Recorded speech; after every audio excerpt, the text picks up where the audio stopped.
Hello বন্ধুরা, আপনারা সবাই কেমন আছেন? আশা করি প্রত্যেকে ভালো আছেন। বন্ধুরা, আপনি যদি একজন সিনিয়র সিটিজেন অর্থাৎ প্রবীণ নাগরিক ব্যক্তি হয়ে থাকেন এবং আপনি প্রত্যেকদিন ট্রেনের টিকিট কেটে ট্রেনে যাতায়াত করে থাকেন, কিন্তু ট্রেনের কোনো রকম সুযোগ সুবিধা এবং অ্যাডভান্টেজ পেয়ে থাকেন না, তাহলে কিন্তু এই ভিডিওটি আপনাদের জন্য অত্যন্ত গুরুত্বপূর্ণ।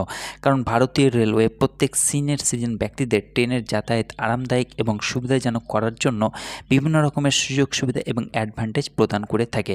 তো একজন সিনিয়র সিটিজেন ব্যক্তি হিসেবে যদি আপনিও চান ট্রেনের এই সমস্ত সুযোগ সুবিধা পেতে, তাহলে কিন্তু এই ভিডিওটি আপনাদেরকে প্রথম থেকে শেষ অবধি মনোযোগ সহকারে দেখতে হবে।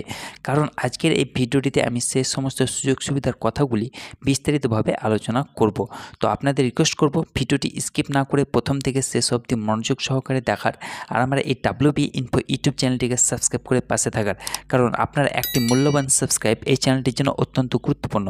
অন দ্য স্ক্রিন ডিটেইলিভাবে আমি আপনাদের দেখাবো যে ভারতীয় রেল সিনিয়র সিটিজেন ব্যক্তিদেরকে কী সুযোগ সুবিধা দিচ্ছে। তো চলুন দেখে নেই। তো প্রথমত হচ্ছে যে অ্যাক্সেসিবিলিটি বৈশিষ্ট্য, অর্থাৎ 1 নম্বর র্যাম্প এবং লিফট। অনেক রেলওয়ে স্টেশনে র্যাম্প এবং লিফট রয়েছে, যাতে চলাচলের সমস্যাযুক্ত প্রবীণ নাগরিকরা সহজে চলাচল করতে পারেন। তারপর 2 নম্বর হচ্ছে যে হুইল চেয়ার অ্যাক্সেসিবিলিটি। প্রধান রেলওয়ে স্টেশনগুলিতে হুইল চেয়ার অ্যাক্সেসিবিলিটি পথ, প্রবেশ পথ এবং প্ল্যাটফর্ম রয়েছে। তারপর 3 নম্বর হচ্ছে যে স্পর্শকাতর মানচিত্র এবং সাইনবোর্ড। কিছু রেলওয়ে স্টেশনে দৃষ্টি প্রতিবন্ধী প্রবীণ নাগরিকদের সহায়তা করার জন্য স্পর্শকাতর মানচিত্র এবং সাইনবোর্ড রয়েছে।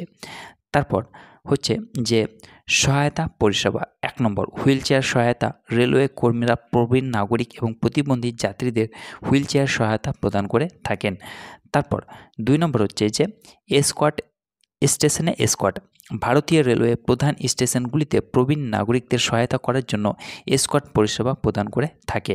তারপর 3 নম্বর হচ্ছে যে সহায়ক প্রকল্প। প্রবীণ নাগরিক এবং প্রতিবন্ধী যাত্রীদের সহায়তা প্রদান করে, যার মাধ্যমে লাগেজ এবং বোর্ডিংয়ে সহায়তা অন্তর্ভুক্ত রয়েছে। তারপর হচ্ছে যে সুযোগ সুবিধা। চলুন দেখে নেই। প্রথমত হচ্ছে যে অপেক্ষা কক্ষ, অর্থাৎ ওয়েটিং রুম।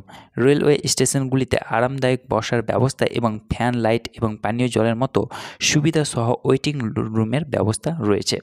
তারপর হচ্ছে যে অবসর কক্ষ, অর্থাৎ কিছু রেলওয়ে স্টেশনে প্রবীণ নাগরিকদের বিশ্রামের জন্য বিছানা এবং মৌলিক সুযোগ সুবিধা সহ অবসর কক্ষ রয়েছে, যাতে করে সিনিয়র সিটিজেন ব্যক্তিদের যাত্রা সুবিধাজনক হয়ে থাকে। তারপর হচ্ছে যে খাবার ও পানীয়, অর্থাৎ রেলওয়ে স্টেশনগুলিতে খাবার ও পানীয়ের স্টল রয়েছে, যেখানে খাবার এবং জল খাবার সহ বিভিন্ন রকম বিকল্পর ব্যবস্থা রয়েছে। তারপর হচ্ছে যে চিকিৎসা সুবিধা। একজন সিনিয়র সিটিজেন ব্যক্তিকে ভারতীয় রেল কী চিকিৎসা সুবিধা প্রদান করে, চলুন দেখে নেই। প্রথমত হচ্ছে যে প্রাথমিক চিকিৎসার সুবিধা। রেলওয়ে স্টেশনগুলিতে প্রাথমিক চিকিৎসা সুবিধা এবং তাৎক্ষণিক সহায়তা প্রদানের জন্য চিকিৎসা কর্মী রয়েছেন। তারপর 2 নম্বর হচ্ছে যে চিকিৎসা কক্ষ।